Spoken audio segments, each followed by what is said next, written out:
Hello and welcome to the Euro podcasts from sportsbet.io. My name's Pete Farage. Remember, we do German, we do Italian, and we do Spanish every single week. We look at the big leagues, the big teams, and hopefully some good ways in for you. This is our La Liga version for the week with our fantastic friend Juan Castro from Marca. Before we get on with this week's action, Juan, there was quite an interesting Madrid derby on Sunday. Talk us through your thoughts on that one. Very polemic. Very polemic. I mean, even after the game, 2, 3, 4 days after the game, people were talking about this polemic situation with the fans, with this last-minute goal of Atletico. And I think, the draw was fair for both, but the big polemic was the issue with the fans, with the hooligans. Yeah, and I mean, look, we can argue about, what Courtois does, or we can argue about how it all starts. But again, sometimes in football around the world, we see these sort of, not explosions isn't fair, but these flashpoints in these kind of derby games. They're not rare necessarily in matches in Europe or in England either. But this one felt particularly sort of nasty to me in a way. Yes, I think, the focus should be on the hooligans, on the radicals, because they were the people who throw things to the stadium. Then we can talk about Courtois, Simeone, words, whatever. But the focus has to be there on the hooligan, because it's the only big team here in Spain that allow the hooligans, the radicals, to be in the stadium. Real Madrid just kicked them out. Barcelona kicked them out. So only Atletico, and that was the problem. And afterwards, all the polemic with Courtois, Cholo, but the focus should be there.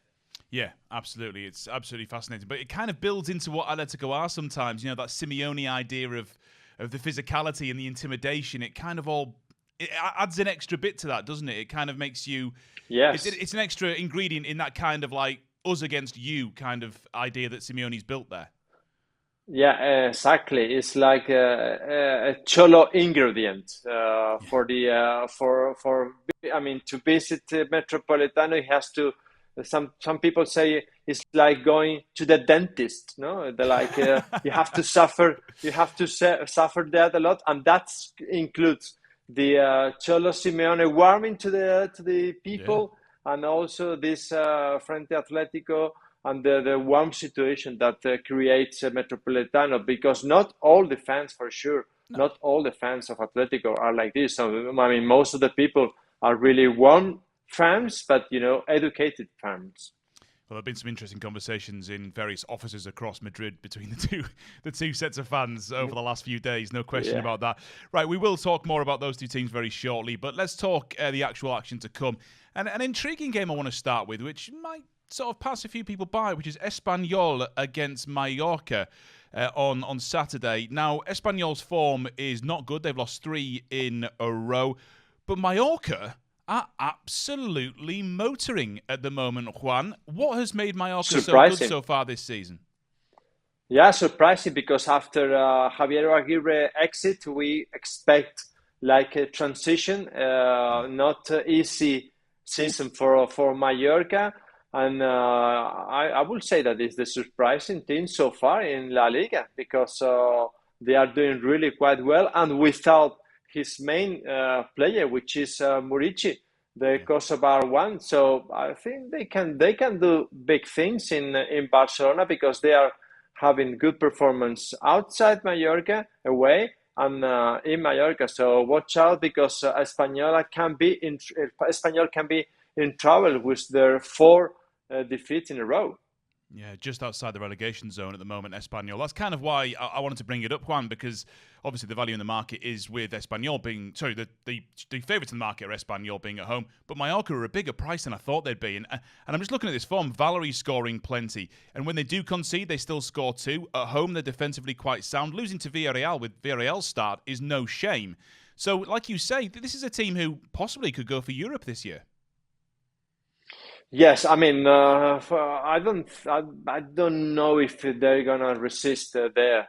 So, right. To be a European team, but anyway, at least the first part of the season they can maintain their performance. Quite difficult to do it in the whole in the whole season. But yeah, it could be the surprising team in the current season in Spain. Why not this Mallorca? I suppose at the start of the season, they would have wanted to avoid relegation. And right now, they look like they're easily going to avoid relegation. So I suppose at this point, obviously things can change.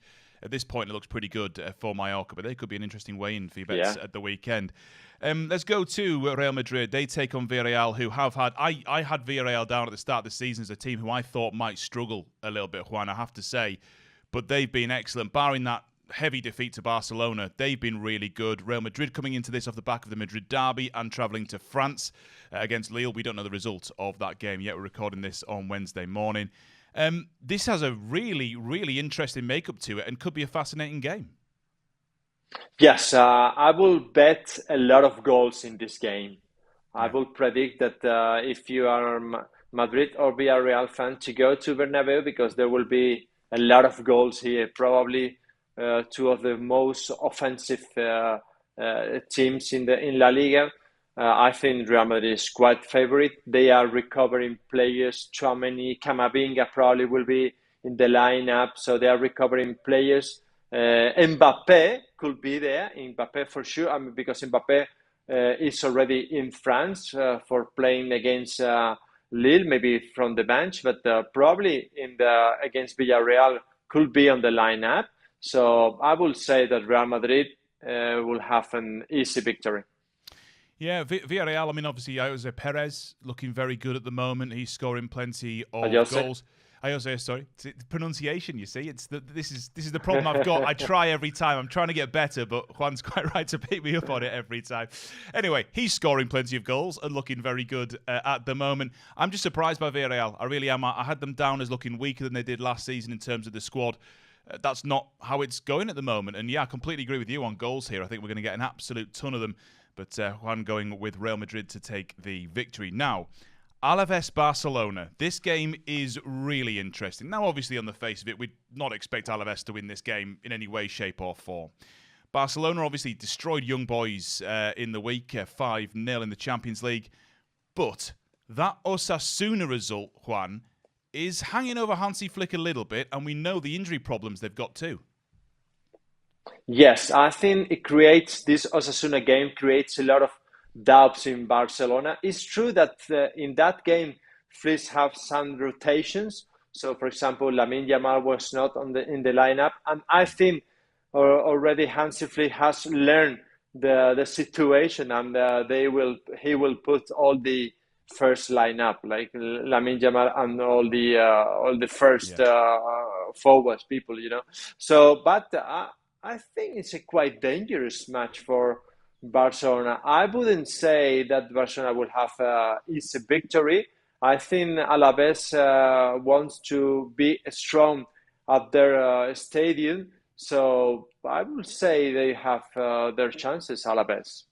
Yeah, I mean, the Mendizorroza so far, they haven't lost at home so far, I think, this season. I'm right in saying they've been weaker away from home, but that's fine. They only narrowly lost, of course, to Real Madrid, didn't they? It wasn't exactly one-sided in that game at the Bernabeu.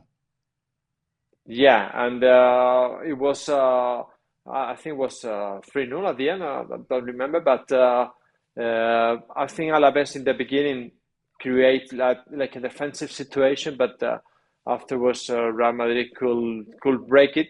But I will expect a very defensive game from Alaves at home. And I'm not sure that Barcelona will break it so easily. So some hopes for the draw. For the draw. Yeah, I mean, obviously, Alaves were 3-0 down going into the last 2 minutes against Real Madrid. They scored twice, but I suppose you could spin that one of two ways, couldn't you? You could say, well, they only narrowly lost, or you could say Real Madrid switched off for the last 5 minutes of the game and Alaves managed to get 2 goals. Late on, you can kind of spin that however you want to. We'll move on finally to a really intriguing game as well. Real Sociedad hosting Atletico Madrid. Atletico, of course, take on Benfica in the Champions League midweek. I've been a little bit...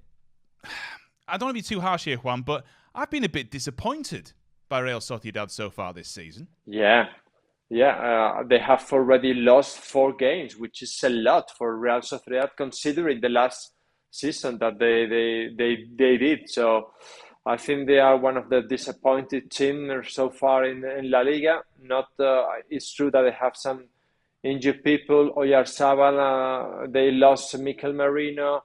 Yeah. They lost Lenormand. So they lost really important players. So they have to reconstruct themselves.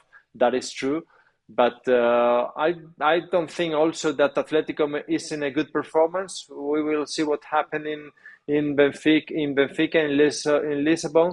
But they came from the draw against Real Madrid. They already has draw 3 games. If I remember well, so 3 games is a lot. They dropped 6 points, and they cannot drop any more points because Barcelona is creating a big difference otherwise. And actually, that away win at Celta Vigo was what, the 90th minute, 91st minute? It was a very late win away at Celta Vigo. Also, against Athletic Bilbao as well, against Real Madrid. So they have saved a lot of points in the last 5 minutes. I mean, at the moment, their best performance, or at least their easiest wins, come against Valencia, hasn't it? And I mean, yeah, we can't really use we can't use Valencia as an example because of how sort of poor they've been. I mean, you could even spin that to the other side and say Sociedad, their best performance so far this season was last time out, and also against Valencia. So it's a really interesting game. This I've been disappointed by Sociedad, I really have, and particularly at home as well. I always like them in San Sebastian. I always think they're a good way in, but it's not gone their way so far this season. Just one final word. We spoke about Conor Gallagher last week and how this we're seeing this from the Premier League. If we take a Premier League-centric approach to this, players going off to Italy and Spain and everyone settling in and sort of being enjoyed by the fans in their respective teams. He continues to look absolutely brilliant at the moment, doesn't he? Yes, I think he's one of the surprises player in La Liga, and probably is the player who has more expectations in Atletico Madrid side right now, because people, maybe the specialists, we knew it, but people in general didn't know a lot Gallagher, even if he was in the Euro, if he was in the English squad. I mean, I think people was not conscious about which kind of player Gallagher was. So I think, as I told you before, he's like a little Cholo Simeone in the field. He fights a lot, but also he can score goals. And I think he can do really very good season in this Atletico Madrid. Well, as long as he doesn't get David Beckham sent off unfairly in a World Cup game, we can all like Conor Gallagher. I'm still bitter about that. I was a child when that happened, and I'll never forgive him. Juan, thank you so much as always for your fantastic expertise. We will hear from Juan next week ahead of the next round of La Liga games, and don't forget all the action is available to you on the sportsbet.io website and app.